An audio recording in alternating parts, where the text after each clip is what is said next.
Buenas tardes a todos, bienvenidos. Necesitamos que silencien sus micrófonos para que no haya ningún tipo de interferencia. Queremos darle la bienvenida a esta tercera charla de este ciclo de conferencias virtuales organizados por la Universidad de Congreso en conjunto con el Foro de Abogados de San Juan. Quiero agradecer en primer lugar a la doctora Patricia Reyes, que también es mi coequiper, somos un buen equipo del directorio del Foro de Abogados, a la doctora Laura Altamira, que es directora del Instituto de Derecho de Familia del Foro de Abogados, donde también pertenece la doctora Patricia Reyes, a los colegas también de otros institutos que están presentes del foro, a colegas, docentes y alumnos que nos acompañan desde Perú y desde Bolivia, desde Santa Fe, La Rioja, Jujuy, Chaco, Buenos Aires, Corrientes, Entre Ríos, Córdoba, Misiones, Catamarca, La Rioja, Santiago del Estero, Mendoza, a nuestros docentes, muchas gracias por estar con nosotros, a los graduados y a nuestros alumnos que nos acompañan siempre. Está presente también la titular de la Cátedra de Derecho de Familia de nuestra carrera y de nuestra sede, la doctora Sonia Pellarín, que también va a disertar más adelante y lo vamos a difundir más adelante. Y también nuestros alumnos de la Cátedra de Derecho de Familia, de la que formo parte a partir de este año, y es un orgullo y un gusto grande. Hoy vamos a tratar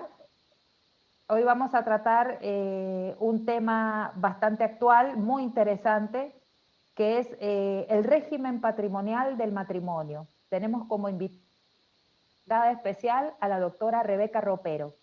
La doctora Rebeca Ropero es abogada, especialista en Derecho de Familia, especialista en Magistratura y Gestión Judicial, es secretaria del Tribunal de Gestión Asociada de Familia del Departamento Luján de Cuyo, provincia de Mendoza, profesora titular de la Cátedra de Derecho de Familia en la Universidad de Congreso, sede Mendoza, y es coordinadora de la revista de Derecho de Familia y Sucesiones de Editorial Hammurabi, que dirige el doctor Claudio Alejandro Belucio, que también tendremos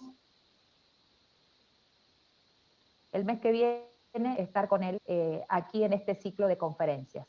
Rebeca, bienvenida, es un gustazo enorme que estés de nuevo con nosotros. Buenas tardes a todos los que están presentes. Es un honor volver a participar, volver a estar con este tipo de actividades en conjunto, como arrancamos el año pasado con la Universidad de Congreso de San Juan, con el Foro de Abogados de San Juan. Por eso un agradecimiento a Verónica, a Patricia, a Laura, a todas las personas que han participado en la organización de estas jornadas. Y es una alegría enorme encontrarme con gente de todo el país y de otros países vecinos también, que nombraba recién Verónica, que eso, bueno, estaba en desconocimiento. Así que nada, espero que la experiencia sea fructífera. Yo aquí humildemente vengo a transmitir tal vez los años que tengo dentro del Poder Judicial. Como dijo Verónica, yo soy secretaria en un juzgado de familia hace ya 15 años. Soy especialista en el tema, pero no me considero una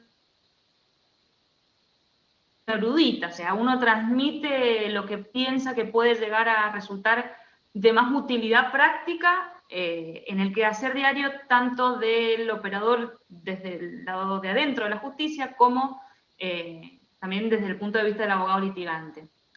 Sí, en este tema sí he escrito bastante porque es un tema que me interesa mucho y que, miren a dónde viene el interés. O sea, el juzgado donde yo actualmente cumplo funciones está situado geográficamente, para la gente que no es de Mendoza, en un punto de la provincia que tiene realidades, un departamento grande, departamento para quienes no manejan terminología.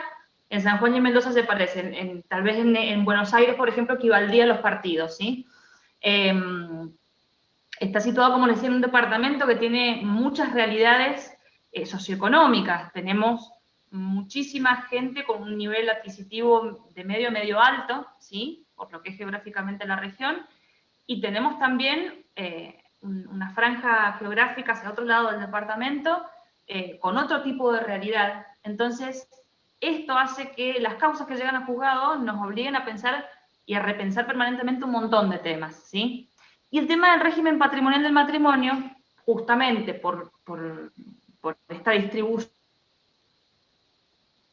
particular que a mí me toca ver desde mi función de secretaria, es un tema que en el juzgado donde estoy se da mucho, ¿sí? Entonces uno puede advertir ciertas complejidades, tal vez, que presenta el tema, más allá de la complejidad teórica, y lo trata de relacionar con lo que es la práctica en este tipo de procesos. Por eso, esto es un aprendizaje constante, por eso les decía que uno acá no viene a dar cátedra, ni mucho menos, porque a veces es un tema tan complejo desde lo teórico y desde la práctica que a veces supera, si se quiere, en algún punto, que le vamos encontrando aristas y soluciones diferentes, ¿sí? Yo les voy a poner la opción de compartir pantalla. Aguarden un segundito. Y ahí pongo. ¿Lo pueden ver bien al Power? Se ve, perfecto. Bien, también relacionado con el tiempo que tenemos para esta exposición, obviamente es un tema del régimen patrimonial del matrimonio que si uno se pone a analizarlo puede resultar inagotable. Por eso he tratado de condensar en esta presentación aquellos aspectos que resultan más, interesantes desde la práctica, y en los cuales se pueden hacer algunos aportes en relación a la regulación que tiene el Código Civil y Comercial, ¿sí? Sabemos que en este punto el Código Civil y Comercial de la Nación contiene una serie de normas que siempre fueron catalogadas como normas de orden público, inderogables, inmodificables por voluntad de las partes, y que a partir del año 2015, se produjeron una serie de modificaciones que aunque algunos dicen, no, régimen patrimonial no mutó tanto, régimen patrimonial está hoy transversalizado por dos principios que son la libertad y la igualdad. Y eso ha hecho que muchas normas que antes eran cerradas o que encorsetaban tal vez las soluciones legales, sean ahora más permeables por la forma en la que hay que entender esta parte del derecho de familia. A modo de pequeñísima introducción y para más o menos aclararles desde dónde puede ir la exposición, y repitiendo, dentro de la cantidad enorme de temas que tenemos para tocar dentro de lo que es régimen patrimonial del matrimonio, nos vamos a centrar en este caso en una caracterización al principio de lo que son los regímenes, como el de separación hacia el final, las disposiciones comunes que tienen estos dos regímenes, o las regulaciones comunes que tienen estos dos regímenes, y dentro de cada subtema vamos a ir viendo algunos casitos de la jurisprudencia. Traigo por mi trabajo algunos casos de la Cámara de Apelaciones de Familia de Mendoza, también hay unos fallos de la Cámara Nacional de Apelaciones en lo Civil, en distintas salas, que, como les digo, a este fenómeno complejo le van dando un poquitito de luz en los distintos temas que hay que resolver. Entonces, arrancamos por decir que el Código Civil y Comercial no nos da definición de lo que es el régimen patrimonial del matrimonio. Como nosotros sabemos, a partir de la contracción del matrimonio, a partir de que se contraen las nupcias, inician una serie de deberes, tanto personales como patrimoniales, en los cuales se van a relacionar las dos personas que contraen matrimonio, y que también van a trascender a terceros. Los personales no tanto, los patrimoniales sí, y ahí uno empieza a ver las distintas diferencias entre la órbita de los deberes personales de los cónyuges y los deberes patrimoniales, pero nunca el código ha definido lo que es el régimen patrimonial, sino que lo ha presentado como un conjunto de normas. Conjunto de normas que a partir del año 2015 se presentan sistemáticas, cohesionadas y coherentes. Recordarán quienes, imagino, bueno, hay alumnos y abogados jóvenes, pero quienes han tenido que tratar este tema bajo la óptica del Código Velezano, con la cantidad de reformas que tuvo, recordarán de que tenía muy dispersas, no solamente en la parte patrimonial del matrimonio, sino de todo el derecho de familia, lo que es la regulación. Pero a pesar de no brindar definiciones, como les decía más temprano, sí da parámetros, sí hay principios que hay que seguir en el momento en el que uno aplica e interpreta el régimen patrimonial del matrimonio. Y los principios de libertad e igualdad, imagínense que el libro segundo del Código Civil y Comercial arranca con las relaciones de familia definiendo lo que es el principio de libertad, cuando habla de los esponsales, de que no hay promesas esponsales, etcétera, etcétera, y de la igualdad, en el artículo 402, que me permito leérselos para entender, como les decía, algunas reformas que han operado en la regulación del régimen patrimonial. ¿Qué es lo que dice el 402? Ninguna norma puede ser interpretada ni aplicada en el sentido de limitar, restringir, excluir o suprimir la igualdad de derechos y obligaciones de los integrantes del matrimonio y los efectos que éste produce, sea constituido por dos personas de igual o distinto sexo. Saliéndome un poquitito del tema, hoy resulta cotidiano y hasta necesario, por una cuestión de adecuación constitucional y convencional, encontrar fallos de régimen patrimonial del matrimonio con perspectiva de género, una cuestión que era impensada hace años atrás. Sobre todo, no es el tema de la charla, pero cuando uno lee los fallos de compensación económica, por ejemplo, esta cuestión se introduce y es algo que ni siquiera resultaba posible en la mente de otro juez hace no mucho tiempo atrás. Y al margen de estos dos principios que, como les decía, nos dan la primera pauta interpretativa de toda la legislación, ¿cómo arranca o en qué sentido la parte patrimonial arranca diciendo, bueno, acá los cónyuges son libres e iguales? Primero, en el artículo 446, que nos da la posibilidad de elegir entre los dos regímenes que luego regula, entre el régimen de comunidad y el régimen de separación. Entonces, ahí vemos la primera aplicación práctica de este principio de la libertad. Se hace, por supuesto, a través de una convención matrimonial, previa, protocolizada por un escribano, no nos vamos a detener acá, pero es para que vean cómo este conjunto de normas que antes era impenetrable, en el cual no se podía modificar absolutamente nada, orden público, sin ningún tipo de cortapisa, ahora ya cambia. Y la primera posibilidad es esta, la posibilidad de optar entre uno u otro régimen. Bien, más allá justamente del régimen que elijamos, ya sea el régimen de comunidad o el régimen de separación, que enseguida lo vamos a caracterizar, otra gran pauta interpretativa que da el Código a lo largo de la regulación legal, no solo en el derecho de familia, sino también en la parte general del Código, es una protección muy fuerte, por un lado a la familia y por el otro lado a la vivienda. En esta línea hay una serie de disposiciones, sobre todo ya adentrándonos en la parte del régimen patrimonial, una serie de disposiciones en este régimen primario que se llama, que se aplica tanto a las personas que han optado por el régimen de separación como a aquellas que han optado por el régimen de comunidad de bienes y ganancias, sin ningún tipo de excepción. Ahí sí, dentro de la libertad, nos metemos en la regulación, en esta disposición base o una serie de disposiciones comunes para los dos regímenes que son inmodificables por voluntad de las partes. Porque ¿qué prima? La voluntad del legislador de proteger un derecho humano básico y fundamental, en este caso, como es la vivienda, relacionado con la familia. Entonces vamos a encontrar desde el artículo 453, creo, hasta el 458, si no me falla la memoria, no, perdón, 461 con el mandato, son no más de 10, 12 artículos que se aplican independientemente del régimen que nosotros elijamos, ¿sí? ¿Y con qué arranca esta regulación o este piso mínimo? Con las disposiciones comunes referidas al deber de contribución. Van a ver que yo sobre esto voy a ir yendo y viniendo porque se va a relacionar después con lo técnico de hablar del pasivo de la comunidad, del pasivo provisorio, el definitivo, de la responsabilidad, de las recompensas, pero para que vean cómo el código arranca diciendo esto se aplica para cualquier régimen. ¿Qué es lo que dice el artículo 455? Los cónyuges deben contribuir a su propio sostenimiento, el del hogar y el de los hijos comunes, en proporción a sus recursos, y esta obligación se extiende a las necesidades de los hijos menores de edad, con capacidad restringida o con discapacidad de uno de los cónyuges que conviven con ellos.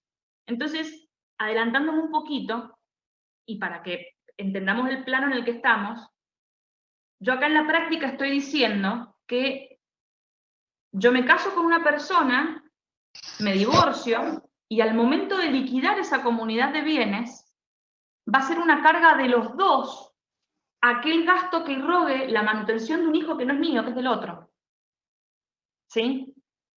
Entonces, esto no se queda solo en un enunciado, esto se queda en una pauta enorme que vamos a tener presente al final del proceso liquidatorio de la comunidad. Por eso lo voy dejando, lo voy largando como al principio, ¿sí?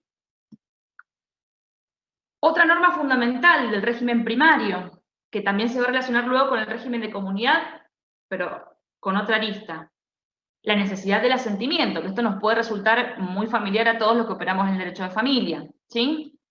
¿Qué dice el 456? Ninguno de los cónyuges puede, sin el asentimiento del otro, disponer de los derechos sobre la vivienda familiar, ni de los muebles indispensables de esta, ni transportarlos fuera de ella. El que no ha dado su asentimiento puede mandar la nulidad del acto, la restitución de los muebles dentro de un plazo de caducidad, bueno, no más allá de 6 meses de la extinción del régimen matrimonial.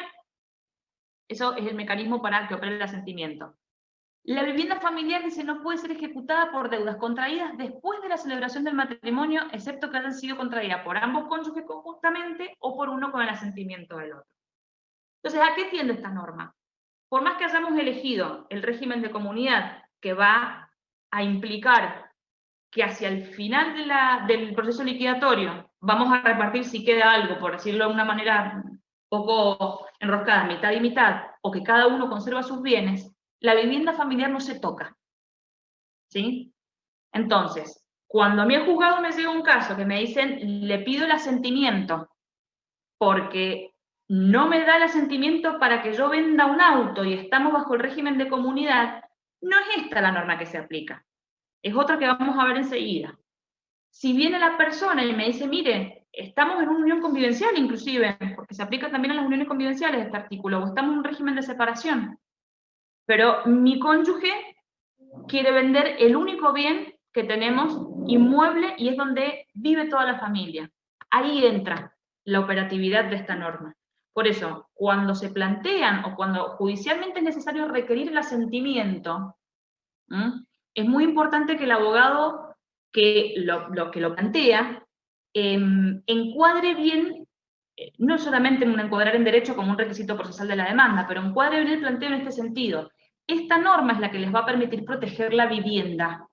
La norma que requiere el asentimiento, pero ya como un embudo, para los casos en que se requiere el asentimiento por los bienes gananciales dentro del régimen de comunidad, vemos que ahí se achica el espectro, no tiene por objeto proteger la vivienda, tiene por objeto proteger la ganancialidad, que es otro tema que vamos a ver enseguida, ¿sí? Pero esto se aplica independientemente del régimen que nosotros elijamos. Bien, es tanta la trascendencia que la legislación le da a la protección de la vivienda que en caso de que por imposibilidad o una negativa injustificada a otorgar el asentimiento, el cónyuge no disponente no quiere o no puede ir el cónyuge disponente, que va a ser titular del bien, a pedirlo, ¿sí?, al juez. Y el juez evaluará qué es lo que más le convenga al interés familiar. Hasta ahí llega tan fuertemente la protección. ¿Cuál es la otra norma que se aplica a cualquiera, ¿sí?, de los regímenes patrimoniales del matrimonio? Y esto se va a relacionar un poquitito con las cargas que vimos recién del 455.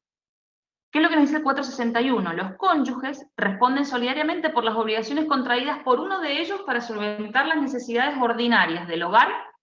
Habla de hogar, ni de casa, ni de bien ganancial, ni nada, de hogar. O el sostenimiento y la educación de los hijos de conformidad con lo expuesto con el 455, ¿sí? Es el primer artículo que leímos. Con ese artículo arrancamos el régimen primario.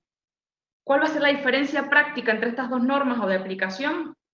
Que esta norma, como vamos a ver enseguida, se va a aplicar, cuando veamos lo que es el pasivo, se va a aplicar frente a terceros.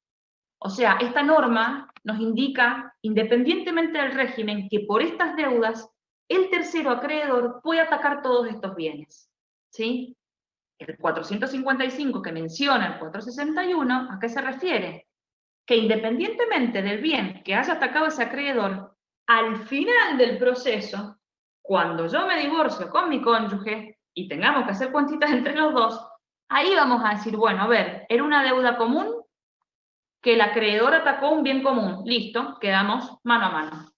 No hay que hacer ninguna recompensa, no hay que hacer ninguna cuenta. Ahora, si este tipo de deuda fue solventada con un bien propio de uno de los cónyuges, ahí empieza a funcionar un mecanismo de compensación que se llama recompensas, que lo vamos a ver, como les decía, hacia el final.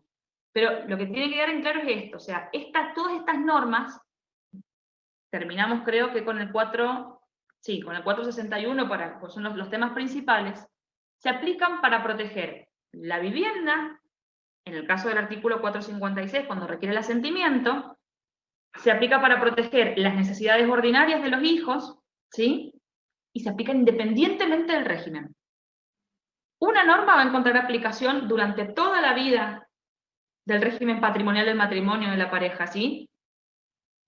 Que va a ser esta, el 461, porque el acreedor, vamos a ver que no tiene que esperar que se liquide una comunidad de bienes para obtener su acreencia. La otra, que es el 455, va a permanecer en latencia hasta que lleguemos al final del régimen y tengamos que liquidarlo y partirlo, y ahí arreglar las cuentas internas. Sobre este tema vamos a volver un poquito más adelante. Adentrándonos ahora, ya fuera de este régimen primario, que se aplica a los dos regímenes con la finalidad que veíamos recién, vamos a entrar ahora a lo que es el régimen de comunidad de ganancias, comunidad restringida de ganancias, que como se llama teóricamente, se caracteriza, tampoco está definido, nada, el código no nos brinda definiciones en esto, entonces por eso son definiciones doctrinarias o que se elaboran a partir de la práctica. Se caracteriza por la formación de una masa común de bienes en cabeza de cada cónyuge, son los bienes gananciales, los cuales se mantienen en la órbita de administración y disposición del cónyuge propietario, salvo los casos en que se requiere el asentimiento, y vemos cómo se empiezan a jugar estas normas, ¿sí? Existiendo un derecho en expectativa a la división por mitades al momento de la finalización del régimen. Me detengo un segundito acá para traducir de alguna manera esto. A partir del momento en que se contrae matrimonio, comienza, a partir de ese mismo momento, la existencia del régimen patrimonial.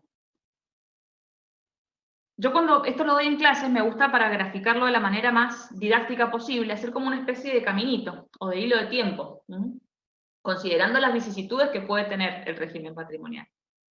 Yo acá contraigo matrimonio, mi vida matrimonial transcurre normalmente, vamos a ir al caso de que se disuelve la comunidad de ganancia, por el caso más común que puede ser, que aplicamos nosotros, pues si no se aplican las herencias, que es el caso del divorcio.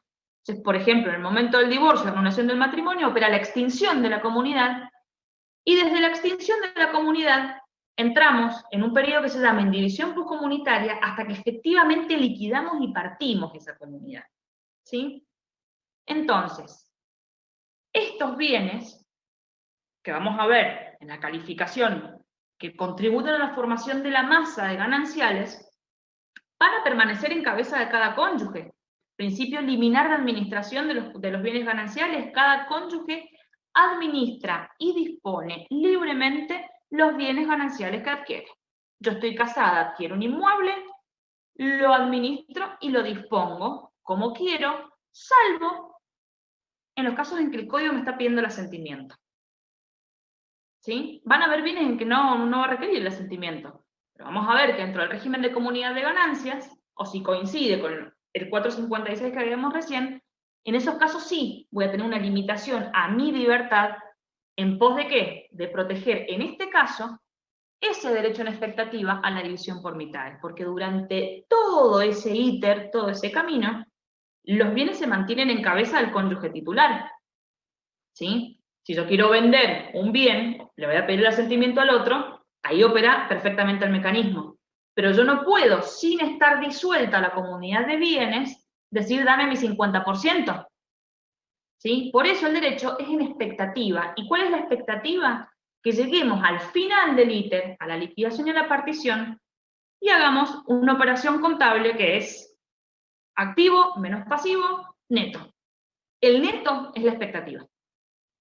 Por eso, resumiendo todos estos conceptos, ¿sí? Es importante que vean que la operatividad se da, de muchas de las normas, se da hacia la finalización del régimen. Por eso es un derecho en expectativa. ¿Cuáles son las características de este régimen? Primero, funciona como un régimen supletorio. ¿Qué significa esto? Que si yo al momento de contraer matrimonio no opto en particular por algún u otro régimen, se aplica supletoriamente el régimen de comunidad de ganancias. ¿Por qué? Porque no puede haber matrimonio que no tenga un régimen patrimonial que lo regule o que rija la vida en relación patrimonial de los cónyuges.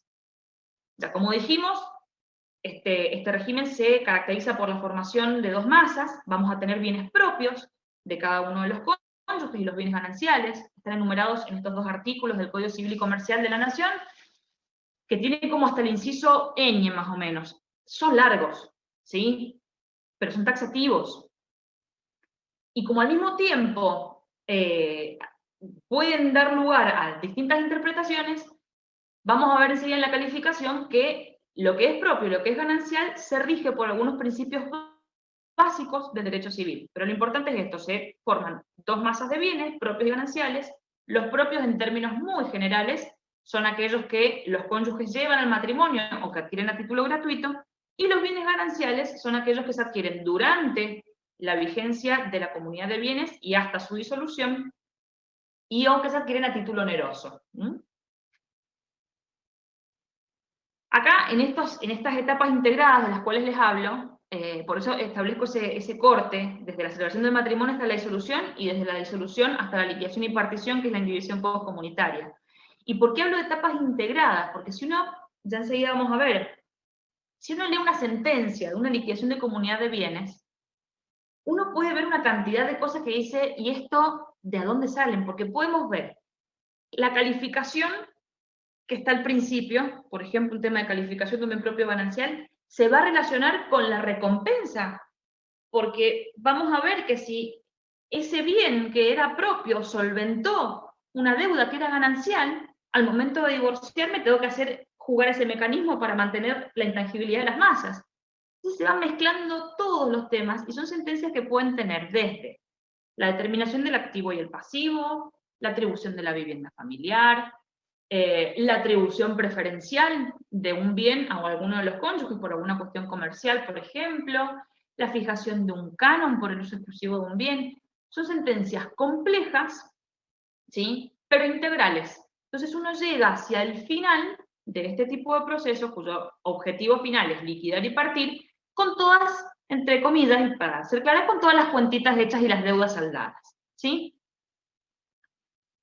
Tres grandes tópicos entonces para la caracterización del régimen de comunidad de ganancias: la calificación, la gestión y el pasivo. Dentro de estos tópicos encontramos varios temas que justamente, como les decía, se van a relacionar y se van a ver en esta interacción, pero hay determinados temas que son fundamentales al momento de resolver, porque nos pueden determinar la suerte de un proceso liquidatorio. Primero que tenemos que tener presente es que la ganancialidad de un bien dentro del régimen de comunidad de ganancias se presume. Esta norma, que está contenida en el 466, viene del antiguo 1271 del Código Civil Velezano con todas sus reformas, y tiene una particularidad, ¿sí? Como yo les decía recién, en términos generales, lo que se adquiere después del matrimonio a título oneroso es un bien ganancial. Entonces, esta norma lo que hace, reiterando la solución anterior, es recoger ese principio y presumiendo que todo aquel bien existente al momento de la extinción, acuérdense que la extinción opera en el caso que hablamos, en el divorcio, la anulación, tiene carácter ganancial. Vamos a ver después por qué es esto. La ley presume esto, pues presume el esfuerzo común que los dos integrantes del matrimonio han realizado durante la vida, ¿sí?, en comunidad, para adquirir esos bienes. Podemos ver que esto tiene su contracara con las deudas, que las deudas cuyo origen no pueda terminarse también van a ser comunes, ¿sí? Compartimos el activo y compartimos el pasivo. Pero es muy importante en este punto detenernos, porque esto sí da lugar a muchísimos planteos judiciales. Cuando no tenemos determinado el origen de los bienes, de los fondos que se emplean para adquirir los bienes. Primero dice, se presume excepto prueba en contrario, o sea que ya es una presunción juris tantum, y la prueba va a recaer finalmente en quien sostiene que el carácter del bien es propio, que son gananciales todos los bienes existentes al momento de la extinción de la comunidad. Respecto de terceros, dice, no es suficiente prueba del carácter propio de la confesión de los cónyuges. ¿Por qué? Nosotros vamos a ver en muchas sentencias que las partes simplemente pueden decir, sí, mira, yo no dejé, por ejemplo, no hay terceros acá, no hay deudas, pero hay un bien que no está determinado el origen. Entonces, entre las partes pueden decir, mira, si yo la verdad reconozco que este bien no es ganancial, aunque se haya adquirido a título oneroso durante la vigencia de la comunidad, porque yo sé que esos fondos eran de mi suegro, por ejemplo.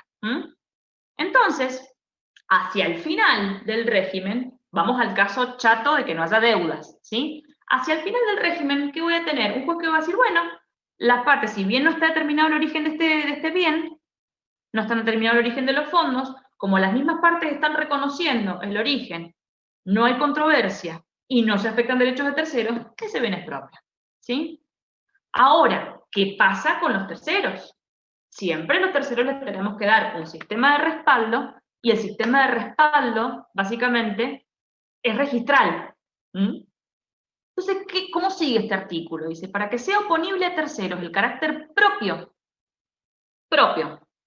de los bienes registrables adquiridos durante la comunidad, miren el supuesto particular, por inversión o reinversión de bienes propios, es necesario que en el acto de adquisición se haga constar esta circunstancia. ¿Cuál es el ejemplo?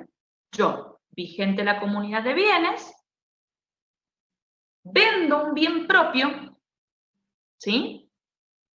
Adquiero otro y no digo nada del origen. Y estoy dentro de la comunidad, entonces estaría alcanzada por la presunción de ganancialidad. ¿Qué pasa? Es muy importante determinar el origen de los bienes registrables, por lo que decíamos recién, para ver qué bienes pueden atacar los terceros, acreedores. Por eso es vital que esto salga bien, por decirlo de alguna manera, desde la cocina, desde que nosotros arrancamos con las tratativas de vender un bien y adquirir otro. ¿Qué es lo que me voy a poner los lentes? Les pido disculpas, pero ya hasta ahora en Mendoza está muy de noche y no se ve muy bien.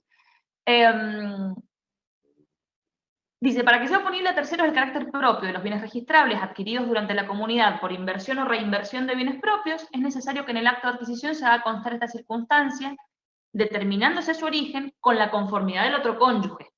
Entonces, este ejemplo que poníamos nosotros, hacia el final, ¿sí? De que decimos, bueno, no hay problema, porque entre nosotros dos, y no hay deudas, establecemos el carácter de este bien, acá frente a terceros, ¿qué es lo que va a exigir? Que el otro esté conforme con esa declaración del origen de los fondos. Dice, en caso de no podérselo obtener o de negarla, el adquirente puede requerir una declaración judicial del carácter propio del bien, de la que se debe tomar nota marginal en el instrumento del cual resulta el título de adquisición.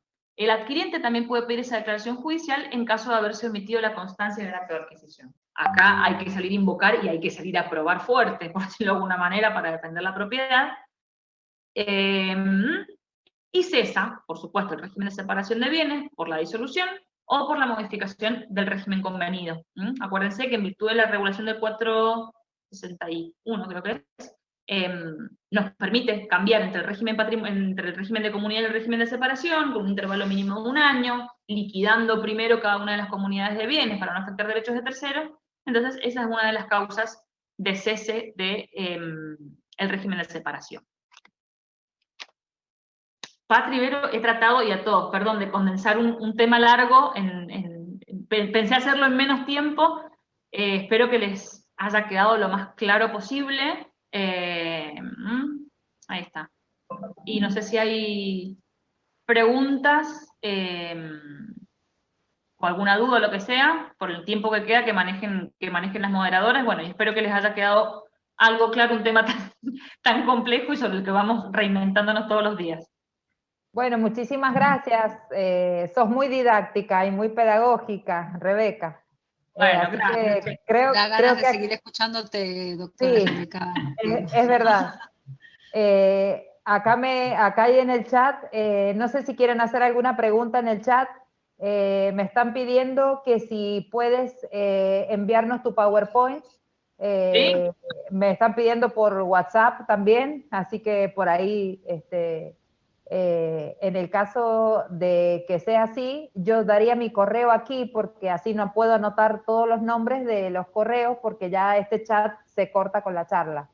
Así que voy a anotarlo ahora a mi correo.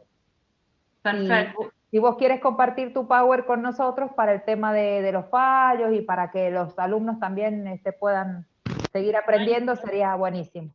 Ningún problema. En lo que pueda ayudarlos no hay ningún problema y el material está a disposición. Si necesitan la cita algún fallo, yo a veces avancé un poquitito más para no detenernos demasiado con cuestiones formales, pero bueno, si se necesita para fundar una demanda, una contestación o lo que sea, lo tengo más ordenadito en mis carpetitas, por decirlo de alguna manera. Claro, buenísimo. Ahí resulta difícil hacer una sentencia de divorcio con tantos detalles. Cuando vienen las prosecretarias y dicen... El tema es que ahora nos ha dejado toda una incertidumbre para iniciar, para transitar. Hay que ser cuidadosos, son temas en los que hay que tener, cuidadosos. ¿En qué sentido? En que cuanto más preveamos, mejor el régimen patrimonial. Cuanto más pruebas juntemos antes, cuanto más recaudos tomemos, ¿sí? Porque justamente lo que traté de expresarles es que es un proceso complejo con temas contables que a los abogados nos exceden, porque uno llega al final y dice, ¿y esto cómo se hace? Gracias a Dios que tenemos cuerpo de contadores, pero tenemos un montón de vicisitudes que se dan en este complejo camino que es el régimen patrimonial del matrimonio, desde que se contrae el matrimonio hasta que finalmente llegamos a decir, esto es tuyo y esto es mío. Y en el medio puede pasar de todo. Por eso entiendo la complejidad y bueno, traté de hacerlo lo más didáctico posible. Sí, la verdad que llevas la vocación de docente ahí. Bueno, muchas gracias. ¿Hay alguna pregunta? ¿Alguien que quiera hacer alguna pregunta? En el chat. A ver. Sí, yo puedo hacer una pregunta. Sí, doctor Pandiela. No puedo ingresar al chat, por eso uso este medio. Sí. Con la experiencia que tenés, Rebeca, y con toda la charla que has dado, ¿qué régimen recomendás adoptar? Uno que se va a casar ahora. El de comunidad de ganancias. ¿El de ganancias? Sí. De hecho, a ver, si te digo, en 5 años, si yo he visto 5 cambios de régimen de separación, los únicos casos en que se justifica para mí un régimen de separación de bienes es cuando tenemos 2 cónyuges con una muy buena posición económica, que generalmente ya vienen de un matrimonio anterior, por eso transmito experiencias, con una muy buena posición económica, que saben que si se divorcian, bueno, ya está, tenemos hijos grandes, no tenemos muchos gastos comunes, todo es lo mismo. Ahora, la ganancialidad en algún punto protege a alguno de los miembros del matrimonio cuando económicamente uno es más fuerte o débil que el otro. No lo garantiza totalmente, pero tiende a haber una variedad, decir, bueno, en expectativa tengo un 50 y 50, que hay en el medio a veces, y fraude, licuo los bienes de la comunidad, los meto en un fideicomiso, etcétera, etcétera. Pero cuando tenemos parte de esta relación, y hablo tal vez a veces en casos de violencia económica, que es muy corriente verlo también, algunas de las distorsiones del régimen las corrige el régimen de comunidad. Otra forma de corregir esa distorsión es con la prestación de una compensación económica. Pero bueno, tiene otros presupuestos, etcétera, etcétera. Pero para la generalidad de los casos, yo sigo recomendando el régimen de comunidad. Definitivamente. Ahí estoy leyendo el chat, Rebeca, y las personas nos están dando sus correos. Ahí les quiero aclarar que yo les puse mi correo, que es navarrovero7@gmail.com, y yo les voy a pasar a ustedes, los que me soliciten por correo, les voy a pasar el PowerPoint de la doctora Rebeca. Porque no puedo estar... navarrovero7@gmail.com. Sí, porque no puedo estar... Sí, ya después me comunico con vos y hablamos. No puedo estar anotando en este momento todo. Acá hay una pregunta. Sí, acá hay un Enrique, que es un alumno de nuestra facultad, que nos dice cómo se regulan los bienes desde la separación de hecho hasta la sentencia de divorcio. Bien, Enrique. Es el periodo que hablamos, claro, de la indivisión poscomunitaria a la que hacíamos referencia más temprano. Sí. En realidad, siguen rigiendo las mismas normas en términos muy generales de cuando la comunidad está vigente. como dije, la gran novedad, por decirlo en algún punto, es que las partes pueden modificar esas reglas de juego. Hay una serie de normas, te voy a decirlo, ahora sí me voy al machete para no pifiarle el número de artículo, que el alumno pueda irse al código. Acá está, del 481 al 487. Vamos a ver qué dice, dice el 482 como regla de administración.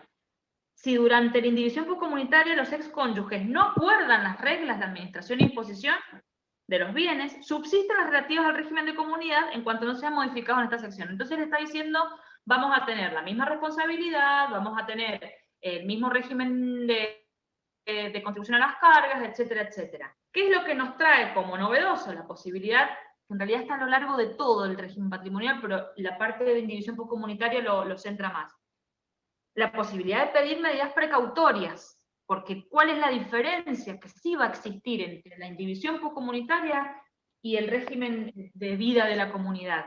Que yo no tengo el control permanente del otro, le hace control en el buen sentido de la palabra, ¿sí? Si yo estoy separada de hecho y no veo a mi ex marido hace 4 años, ¿qué sé yo en los negocios en los que andan?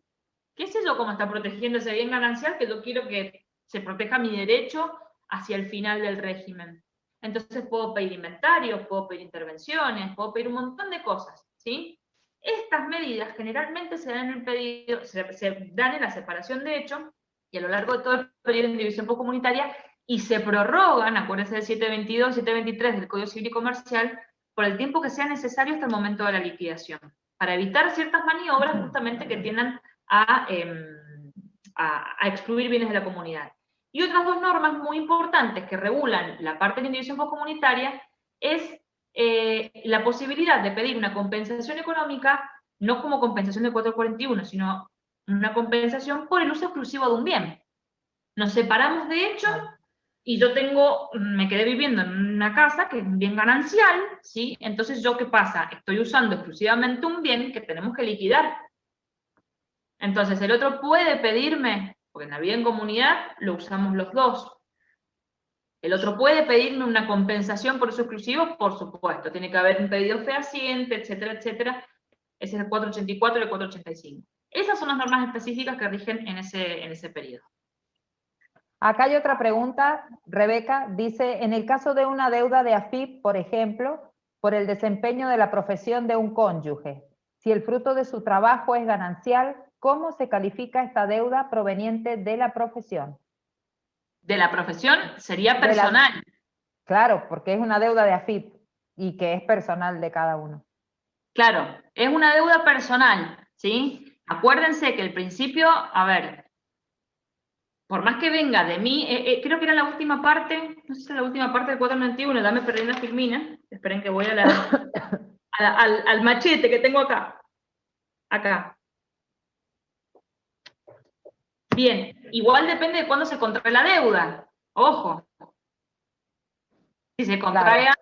o después de la extinción del régimen, porque si se contrae durante la comunidad y no está prevista en el artículo siguiente, al margen del bien, es una deuda común. ¿Sí? Entonces, durante la comunidad. Exacto, entra esa presunción general. Ahora, si nos vamos a que es una deuda que se contrajo antes y después, porque después yo sigo trabajando, ¿sí? Claro. Y después sigue teniendo sus consecuencias esa deuda, va a ser personal.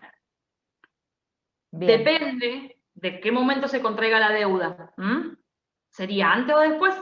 Acuérdense que aparte siempre están los principios generales, que están la presunción de ganancialidad de los bienes y la presunción de que las deudas son comunes. Entonces hay que desvirtuar esos principios a nivel de destrucción con la prueba, destrucción de esas presunciones con la prueba con la que cuente la parte. Bien. Y hay que ver también de qué es, ¿sí? Por ejemplo, el 490 habla de las derivadas de la responsabilidad extracontractual y de sanciones legales.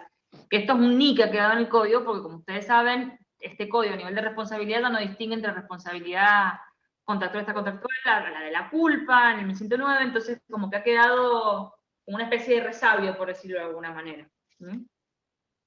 Así es. Acá tenemos otra pregunta en el chat. ¿Se puede establecer como compensación económica la porción o hijuela que le corresponde al otro cónyuge al otro comunero del único bien ganancial que constituyó vivienda única, destino familiar, que fue su sede. Entiendo que no. Porque, ojo, la compensación económica tiende a corregir un desequilibrio patrimonial y las formas de determinar la compensación económica están específicamente establecidas en el código, creo que es el 440 al 441, y no debe confundirse, no conviene que se plantee de esa manera, y los juzgados no lo hacen, con lo que es la división de los bienes. Claro. Por eso, el código, ¿qué es lo que dice? Tenemos 6 meses desde el divorcio para pedir la compensación, es un derecho que cae, que caduca.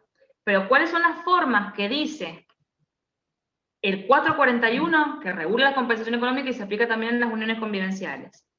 Puede consistir en una prestación única, en una renta por tiempo determinado, ¿sí? O excepcionalmente por precio determinado. Puede pagarse con dinero, con el usufructo de determinados bienes, no con la adjudicación de la hijuela, o de cualquier otro modo que acuerden las partes o decida el juez. Pero en ese cualquier otro modo que acuerden las partes o decida el juez va a velar por el interés familiar.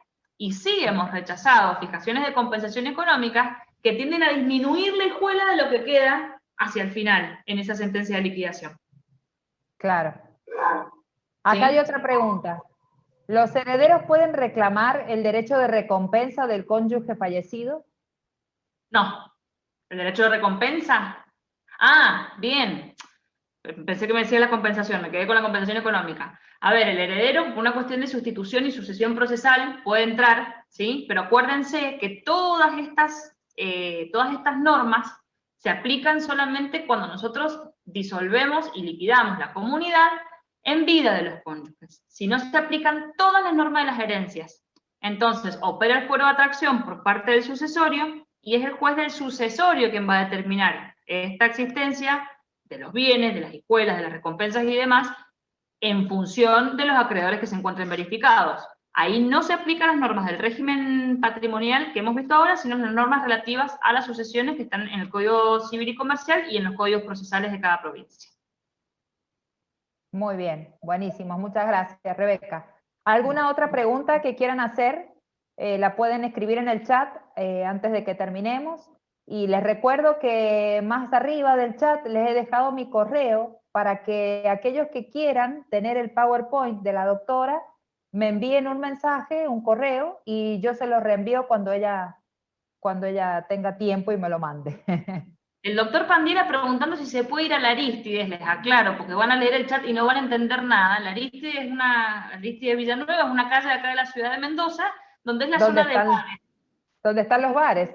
El doctor Pandiera está extrañando venir a cursar a Mendoza, me parece. Sí. Y parece que se quiere casar porque está haciendo preguntas muy personas, no muy sé. sensibles. Ya vamos a hablar con él. Ya vamos a hablar con él seriamente. Perfecto. Bueno. ¿Alguna otra pregunta que haya para la doctora? Que la verdad que ha sido muy didáctica en explicar todo esto y bueno, están escuchando nuestros alumnos también, así que ¿la charla se sube a algún lado? Sí, se sube a la web de la Universidad de Congreso en unos días y también se sube a la web de Foro de Abogados de San Juan. También lo pueden encontrar en la misma web, Foro de Abogados San Juan, si no me equivoco, Patricia, y también en Facebook. Ahí se sube la charla. Así que se van a subir todas las charlas de este ciclo de conferencias. Así que ahí pueden verla también, ya la charla un poco más tranquilo y quizás editada algunos instantes en que han habido alguna interferencia o algo, lo hace muy bien la gente del Foro de Abogados, así que muchas gracias por eso. En Facebook, Patricia Reyes, ¿cómo se encuentra? Foro bien, de Abogados. Todo en orden. Foro de Abogados. ¿Cómo? Que me preguntan que en Facebook, ¿cómo se encuentra la página del foro? Foro de Abogados de San Juan. Exactamente, ahí está la página web, o por Instagram también, o por Facebook. Bueno. Ahí se suben las charlas también. Se suben las charlas y también en la web de la Universidad de Congreso se van a subir también las charlas. Entonces tienen que esperar unos días a que la gente encargada de la técnica pueda hacer tanto del foro el día jueves o viernes ya van a estar subidas. Exactamente. ¿Qué más? Puede pasar nuevamente su mail. Está más arriba, ya se los escribo.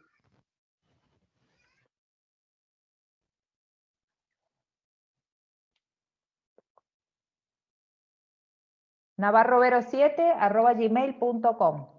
Ahí está, Natacha siempre, Natacha me está sacando del apuro, Natacha Frac. Es una de las graduadas que está presente en la charla. Hay varios graduados, así que estamos muy contentos y veo algunos alumnos y muchos, así que estamos muy contentos también. Hemos tenido, creo que en un pico de 90 participantes, así que ha sido todo un éxito, Rebeca. Muchísimas gracias. Bueno, yo les quiero agradecer muchísimo por la convocatoria, por la paciencia, porque hasta el final en un tema que entiendo que es interesante, pero complejo en algún punto. Me ha alegrado mucho, como les decía, ver que hay gente de todo el país, de otros países también, bueno, de la provincia hermana de San Juan, que tengo tanta gente que quiero y tanta gente conocida, y mi agradecimiento. Hola, Rebeca. Hola, ¿Cómo? Sergio. ¿Qué haces? Bien, ¿y vos? Simplemente en nombre de la Universidad de Congreso, obviamente vos formás parte. Quería agradecerte por esta charlita tan hermosa, didáctica, brillante que diste, tal cual lo hiciste el año pasado en el foro, y bueno, obviamente que esperemos que sigamos conectados, así como tu buena predisposición para dar esta charla. Esperemos que podamos seguir afianzando estos vínculos tan hermosos que hemos logrado desde el año pasado hasta acá, y esperemos que, bueno, de alguna forma podamos superar toda esta etapa tan fea que estamos viviendo, pero de alguna forma, mínimamente, seguimos de alguna forma vinculados, y bueno, y agradecerte enormemente por tu excelente predisposición y la charla tan magistral que acabas de dar. Me gustaría que en un futuro trabajáramos juntos con la cátedra de familia de acá de San Juan, con Sonia, con Verónica, que son también excelentes docentes, y la verdad que podríamos lograr cosas muy bonitas para la universidad y para toda la comunidad sanjuanina y mendocina, ¿por qué no? Así que agradecerte y bueno, tienes las puertas abiertas para dar lo que sea, porque sos brillante. Te felicito. Bueno, muchas gracias, Sergio. Muchísimas gracias a todos y reitero el agradecimiento a la universidad, al Foro de Abogados. Es muy gratificante y es un placer y un honor, con toda la humildad del mundo, poder interactuar de esta manera y enriquecernos, bueno, como decía Sergio, en una coyuntura que nos está tocando vivir a todos bastante particular, que nos ha encontrado a todos ausentes y conectados al mismo tiempo a través de estos medios, que en algún punto creo que nos ha acercado, así que muchísimas gracias, tanto a quienes organizaron la charla, Vero, que desde el primer momento, bueno, confió en mí, con toda la gente que lo organizaron, Patricia, Laura, Sergio, y bueno, a todos los que han asistido, les repito, gracias por la paciencia y a disposición para cualquier otra actividad que podamos organizar en conjunto. En nombre del Foro de Abogados te agradecemos a vos, Rebeca. Muchas gracias.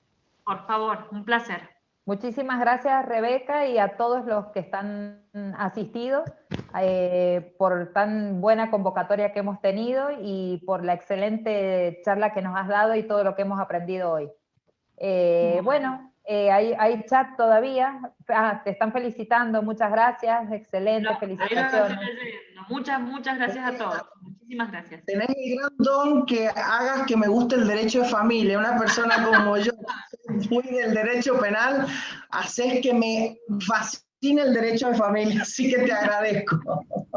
Aparte siempre algo de familia hay. Yo vivo acá en un edificio que la mayoría son abogados o médicos y demás, pero hay mucho colega nuestro, y viene un colega jovencito y me dice, pero ¿por qué me están llegando tantas cosas de familia con la pandemia? Le digo, acostúmbrate, le digo, porque también estamos viendo divorcios, estamos viendo una serie de despioles que, bueno, tenemos que ir acostumbrando a todos, producto de esta situación que se van viendo incrementadas algunas situaciones que hay que solucionar. Pero sí, es un fenómeno. Así que, Sergio, te va a tener gustando el derecho de familia. Gracias. Buenísimo. Bueno, con el compromiso de poder hacer algo nuevamente juntos, nos despedimos. Muchas gracias a todos por estar presentes. Gracias a todas las personas que se han acercado a esta propuesta. Y bueno, los esperamos en las siguientes charlas del mes de julio que vamos a ir difundiendo oportunamente. Así que bueno, si no hay nadie más para hacer alguna pregunta, buenas noches, excelente. Les damos buenas noches y muchas gracias a todos ustedes. Gracias, Rebeca, por tu disposición, por tu humildad, por tu genialidad. Gracias. Bueno, muchas gracias. Muchas gracias a ustedes, chicos. Y a todos. Bueno, tengan muy buenas noches. Que tengan buenas noches. Hasta luego. Hasta luego.